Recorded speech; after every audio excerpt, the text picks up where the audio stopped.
Un curso básico de redes.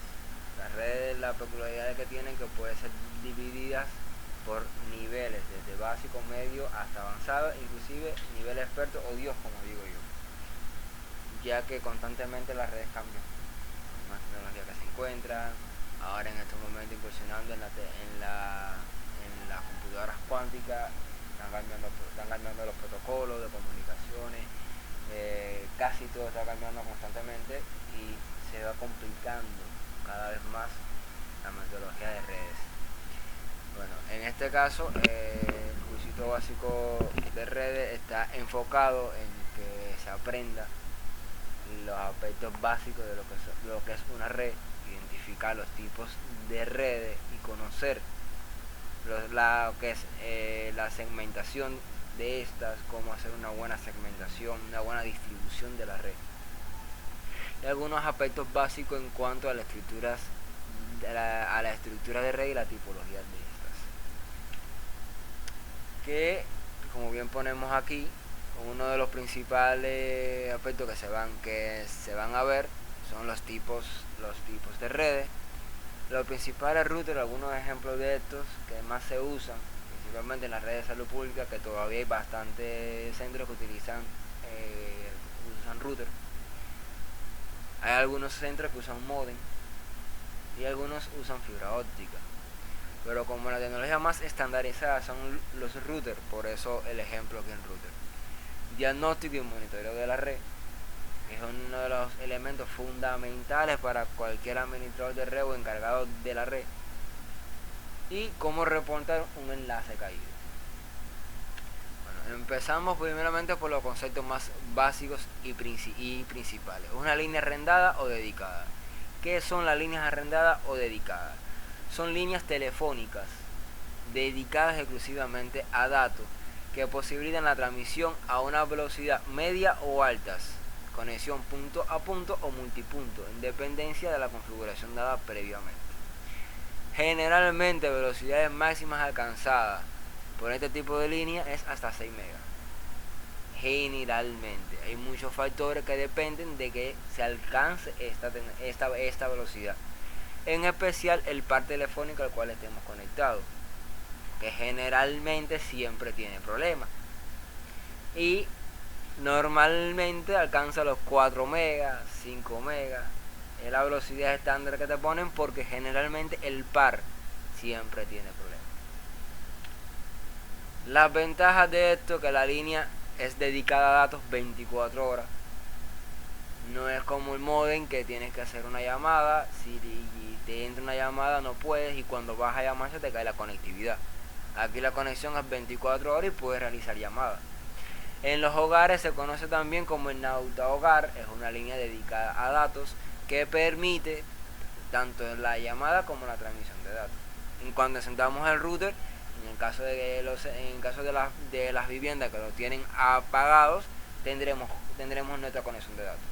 Si lo dejamos encendido 24 horas y la corriente no lo permite, tenemos conexión 24 horas. No se requiere marcar ningún número, ya que automáticamente viene configurado para eso. Y existe un gran ancho de banda disponible. Concepto de proxy. Es uno de los conceptos más fundamentales en las redes de salud pública, ya que es uno de los elementos clave en toda la estructura de red, que es un programa o dispositivo que realiza una acción en representación de otro, que hipotéticamente sería yo, para conversar con alguien más, tengo que preguntarle a Pedro por Juan.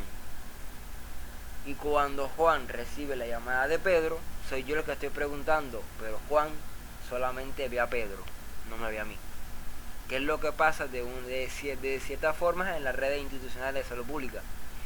La compañera de recursos humanos, en una máquina N, hace una petición al proxy y el proxy la transmite hacia el proxy padre. El proxy padre ve a la institución, no ve a la compañera de recursos humanos en la máquina.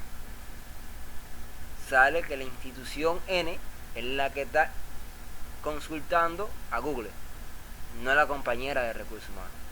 Y nos da la ventaja de que nosotros podemos como administradores de red y controladores de ese proxy, saber si es la de recursos humanos o la de economía o la del departamento de atención, que esté entrando a Google, que esté entrando a Yahoo, que esté entrando al sitio que sea positivo o negativo.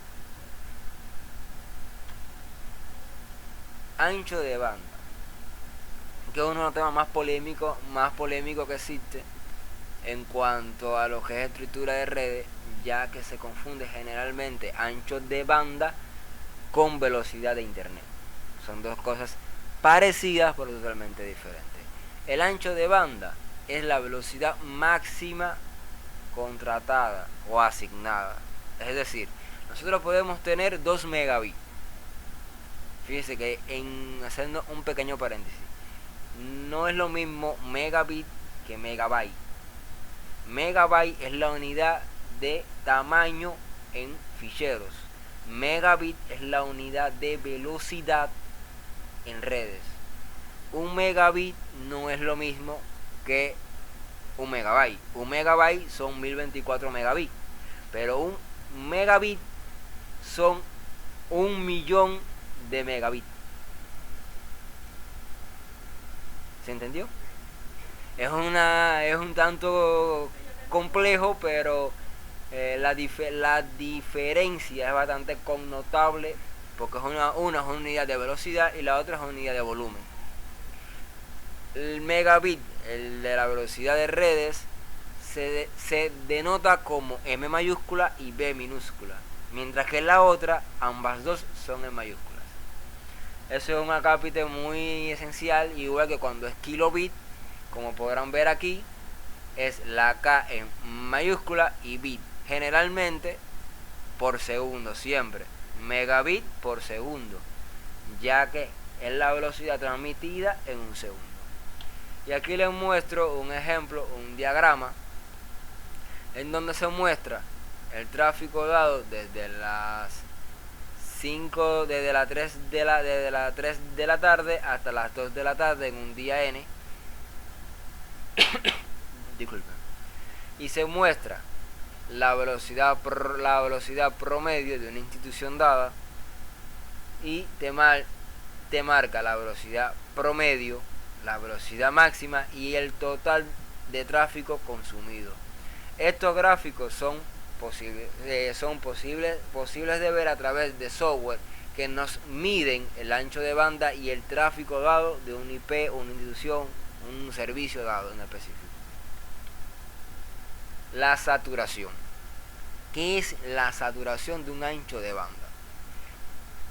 Teóricamente, cuando se sobrepasa el 80% de una cuota, es decir, de un ancho de banda, automáticamente se pierden paquetes. Pero para que puedan entenderlo los que no conocen un poquito, supongamos que tengamos una tubería grande y una tubería pequeña, ¿ya? Y tenemos por ahí un gran flujo de agua. Si de momento la tubería tiene espacio, pero si le ponemos un reductor, ¿saldría la misma cantidad de agua? No. Por lo tanto, estamos comprimiendo en ese reductor el volumen grande de agua a un volumen pequeño. Lo mismo sucede en las redes. Les puse un ejemplo para que tuvieran una idea. Pero en las redes sucede algo similar. Cuando tenemos 2 megabits, que sería nuestra tubería completa, y empezamos a llenar y a llenar y a llenar, y se llega al total de esos 2 megabits, el 2.01 que intenta entrar se pierde, y es un dato que se perdió. Por eso es necesario que en las instituciones, en el centro, en nuestro trabajo, se controle la navegación en cuanto a ancho de banda por la saturación del canal. Denegar lo que en un momento dado no deba de ser visible o limitar la velocidad de ciertos sitios para que permitir tener un mayor flujo de información, un mayor flujo de tráfico hacia lo que realmente es importante.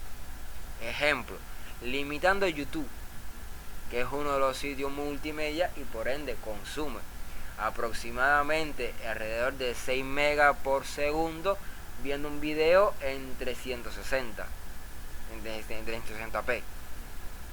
Supongamos que son 6 megas por segundo y tenemos a 5 personas, serían 30 megas de nuestro ancho de banda consumidos en un segundo por 5 personas. Y si nuestra cuota y si nuestro ancho de banda es de 2 megas, cuando sacamos el promedio de navegación, está saturado ese canal para poder visitar cualquier otro sitio. Por lo tanto, limitando o la calidad del video para disminuir ese consumo excesivo de ancho de banda o el horario de acceso a YouTube, tendremos una mayor distribución en ese sentido. La cuota, me he confundido bastante entre cuota y ancho de banda, es que se parecen. Es un sistema que se implementó principalmente en salud pública. Hay unos cuantos centros que implementan el sistema de cuota para poder repartir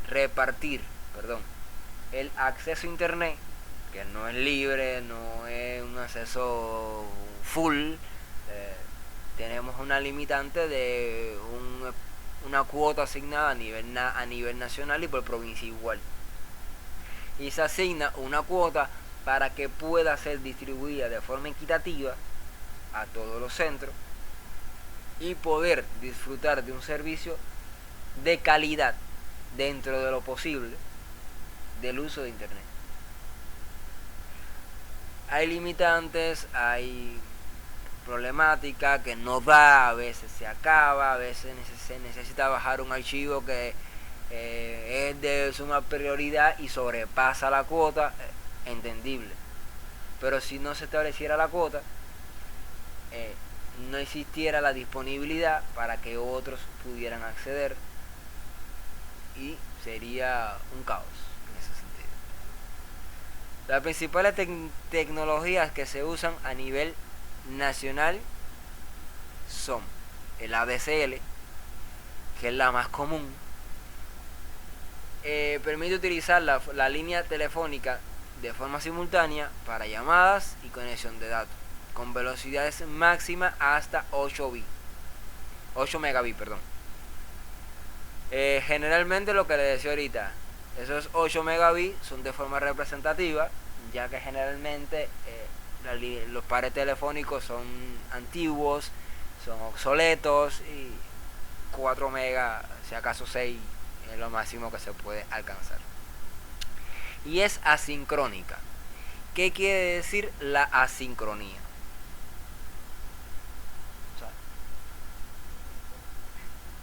Bueno, la asincronía, es decir, tenemos de subida 8 megabits, pero de bajada tenemos un octavo de esos 8 megabits. Que es como se distribuye la red. Tendríamos 8 megas de subida, 800 kilobytes, perdón, al revés, 8 megabits de bajada, 800 kilobytes de subida. Si fuera sincrónica, fuera igual en ambas partes. Generalmente las conexiones sincrónicas son por fibra óptica. Casi todo lo que es ADSL o conexión utilizando par telefónico, todos son asincrónicos.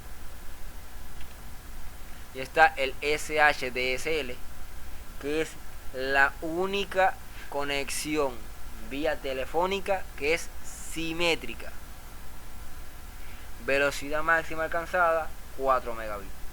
Pero es una línea netamente dedicada a datos. El ATM es una tecnología desarrollada para los centros que tienen gran transmisión de datos, aplicaciones. Eso se utiliza mucho en generalmente el banco, centros así que tienen transmisiones grandes cantidades.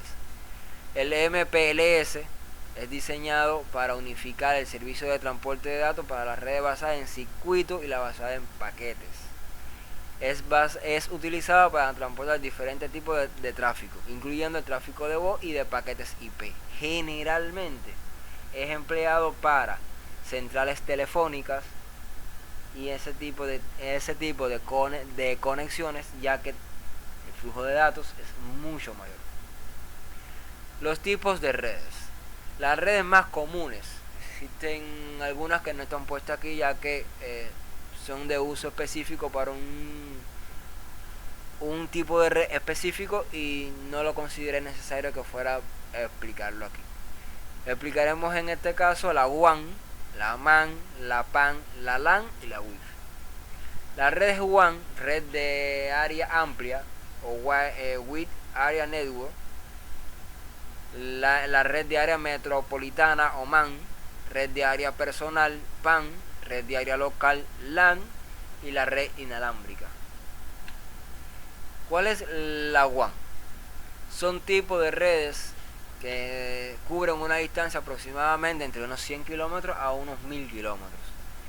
Se extienden generalmente sobre un área bastante extensa, puede ser un país, un continente, y está orientada fundamentalmente a la interconexión de diferentes redes o equipos que se encuentran ubicados entre diferentes distancias. Ejemplo, los servidores principales están en La Habana, nosotros estamos en Santiago de Cuba. La interconexión de nosotros con La Habana es a través de una red WAN. La interconexión de Cuba con Chile, esa interconexión de Cuba a Chile es una red WAN. Cuba a Jamaica es una red WAN. Los tipos de conexiones WAN: líneas dedicadas, intercambio de circuitos e intercambio de paquetes. Son los principales tipos de conexiones que se utilizan en las redes WAN. Las líneas dedicadas generalmente son de punto a punto y se interconectan entre dos routers. Uno actúa como controlador y el otro como terminal. Ese es una de las conexiones más usadas en las redes de salud pública. El intercambiador de circuitos es la red más común que se utiliza con conexiones telefónicas vía modem, ya que uno pide, el otro comprueba y confirma la conexión. El intercambiador de paquetes es utilizado por el proveedor de suministro, el ISP, en este caso el único que existe en Cuba es ETEXA, el cual me da para la red completa un ancho de banda específico y todo el mundo utiliza ese ancho de banda determinado para la salida principal de la red. La red SMAN o red de área metropolitana es una red WAN pero más pequeña. Es decir, la red WAN me abarca continentes, la red MAN me abarca una provincia.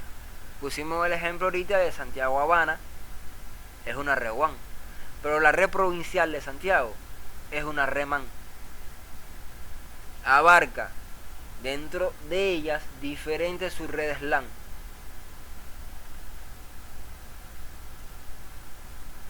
La red de área personal o PAN, la red que todo el mundo usa y nadie sabe que está usando una red PAN. Sí.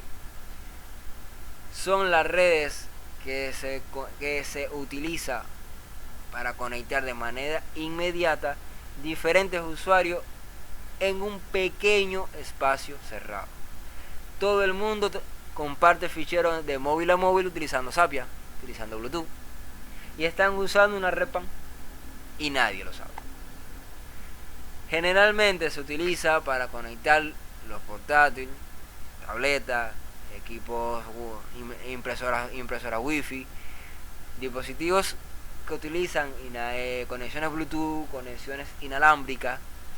Estos son redes PAN. El más usado es el Bluetooth. La red LAN es una red contenida dentro de una pequeña zona geográfica, generalmente un edificio. En nuestras instituciones, en nuestros centros, la red localizada adentro son redes LAN.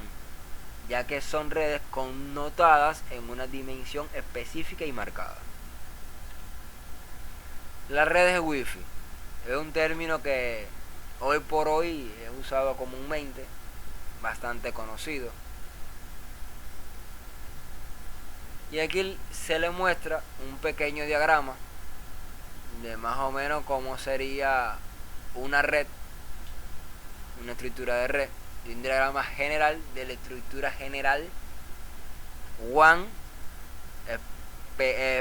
especificada con valores hipotéticos en una subred hipotética, donde nuestra DMZ, que serían los servidores de Infomed que tendríamos nosotros en nuestras instituciones, podemos tener un router hacia sitios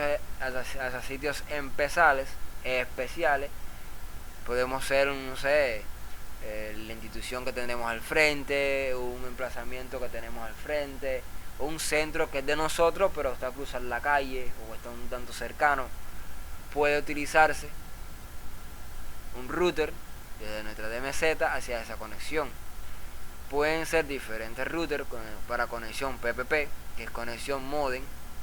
Puede ser conectado hacia la plataforma de ETEXA. Puede ser conectado hacia otras instituciones de salud, hacia internet. Diferentes ramales de los diferentes routers y las diferentes subredes. Y puede ser ordenado como uno desea hacer la estructura de la red.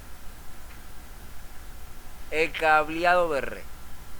Quise tocar el tema del cableado de red porque es fundamental saber cómo se estructura la red, pero más que la estructura de red, cómo voy a estructurar físicamente la red.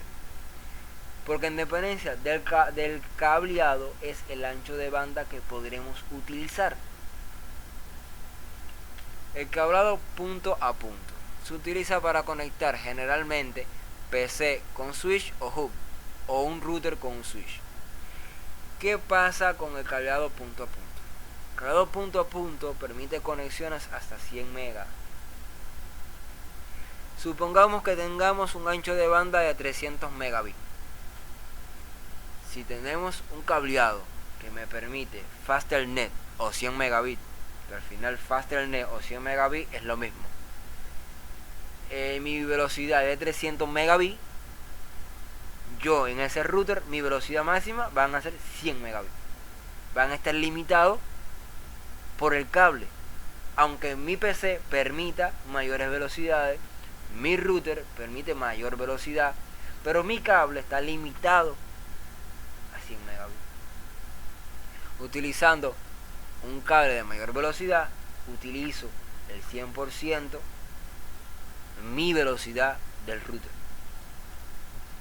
El crossover o par cruzado, que es generalmente el más común, se utiliza para conectar switch con switch, hub con hub, PC con PC, hub con switch, router con PC, y más o menos la estructura viene siendo algo parecido. Y el rollover es el que se utiliza para conectar generalmente en la consola, para configuración de router o switch. La estructura es mucho más compleja, mucho más enredada. El subnetting. ¿Qué es el subnetting? No es nada más que la técnica de segmentar una red grande en más pequeña. Como por ejemplo, tenemos en nuestro centro tres pisos. Podemos segmentar cada piso en una red. Piso 1, piso 2 y piso 3. Pero dentro del piso 1 tenemos la red de economía, que no queremos que esté dentro de la red de economía. Y hemos asignado el rango de IP 10.1.1.1 al primer piso. Pero en la segmentación yo voy a decir que de las 20 máquinas que tengo totales, las 5 de economía van a estar en una subred diferente de ese rango de IP. Con el subnetting se hace el cálculo específico de red y determino que mis primeras 15 máquinas son una subred, las otras 5 máquinas son otra subred. Aquí veremos los beneficios los tipos de subred, las máscaras y la segmentación de direcciones en clase C, ya que la clase C es la clase más común. Los beneficios específicos de esto: no reduce el tráfico de red. No es lo mismo una red destinada y clasificada para ver 5 IP en 5 máquinas a una red de 5 máquinas con 256 IP abiertos. Recuerden que cada máquina hace un reconocimiento o broadcast de la red, el cual, si tengo limitado por el subnet que son 5 máquinas, solamente va a preguntar a 5 IP. Mientras que si lo tenemos en 256, va a preguntar, aunque no existan, las 256 máquinas. Y es paquetería por gusto en nuestra red, nos limita el tráfico, crea una latencia exquisita en la red y nos complica la hora de buscar algo. El formato de direcciones IPv4. Las direcciones IPv4 están compuestas por 4 bytes. Esto es un tanto en código binario, es para tener una visión de cómo funciona la estructura de red. Ya que la red se divide en 4 segmentos de IP o 4 octetos, binariamente están divididos en 4 bytes, para un total de 32 bytes. Aquí tenemos un ejemplo para que vean más o menos cómo sería esto. La máscara de su red son direcciones a 32 bits, que es lo que nos proporciona la red y los hosts en una dirección.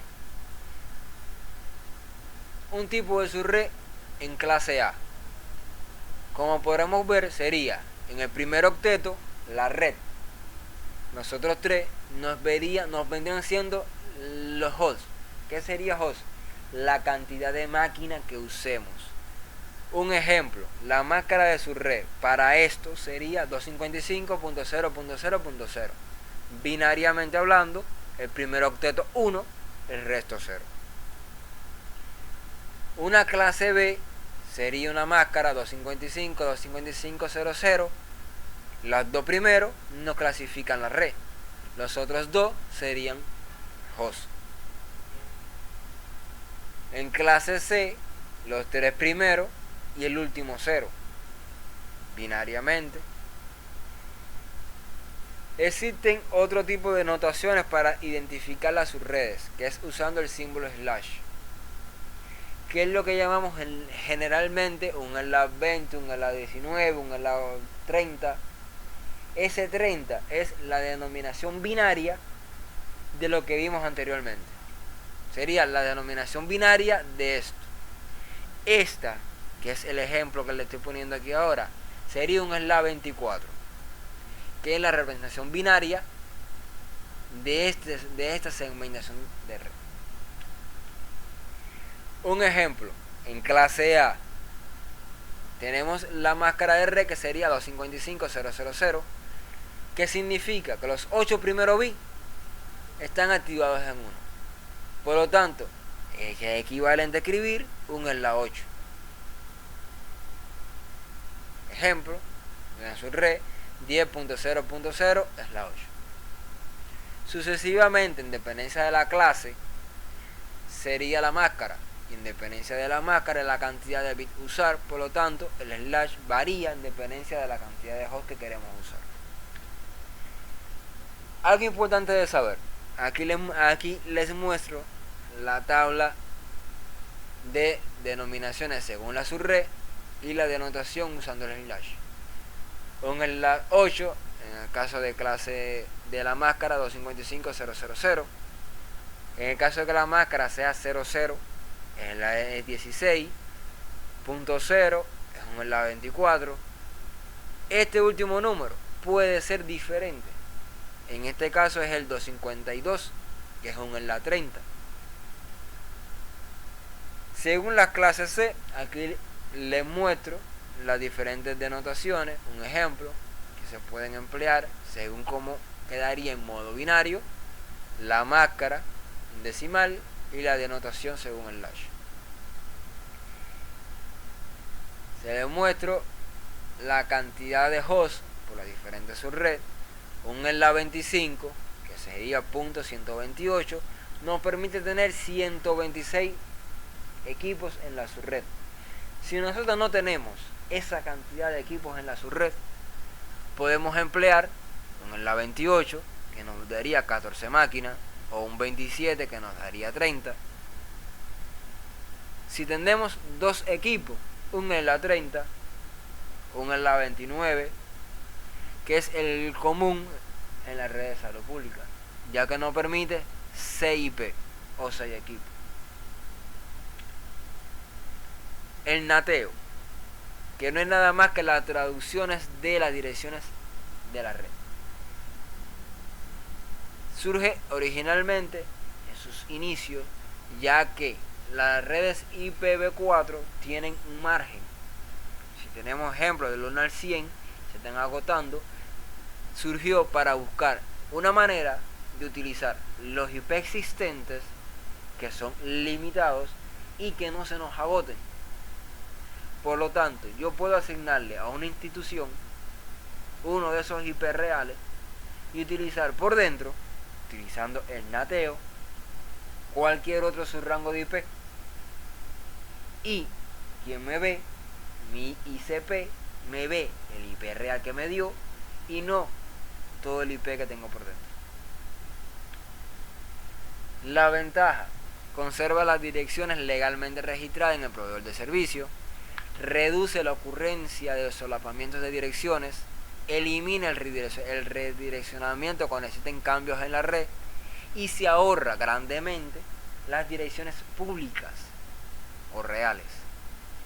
La desventaja: la traducción de dirección induce demoras o delay en el intercambio de rutas. Puede perder la trazabilidad de las direcciones IP y algunas aplicaciones no funcionan con el NATEO. Es decir, hay aplicaciones que tienen que salir directamente a internet para reconocer ciertos elementos dentro de su contexto de programación, y a través de una segunda IP no lo ve. Es por eso que hay cosas que a través de proxies, a través de un NATEO, no funcionan. Tienen que estar de frente a internet.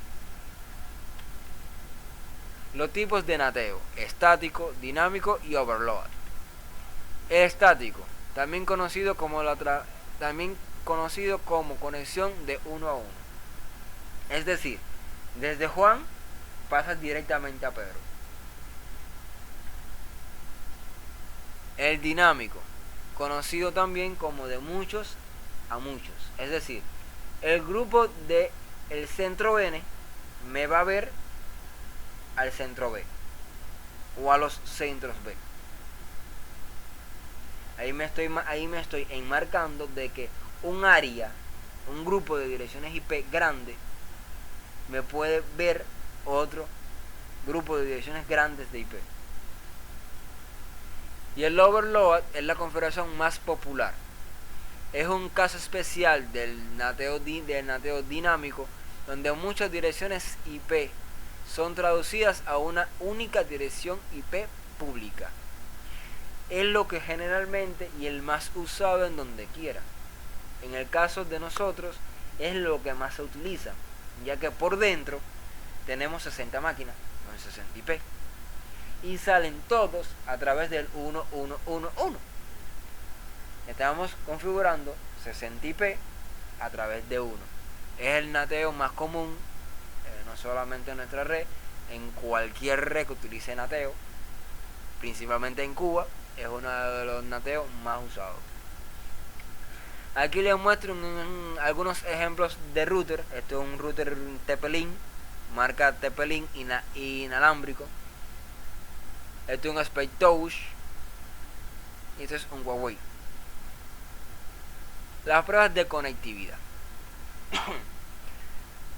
son el primer paso ante cualquier fallo de la conectividad en cualquier institución.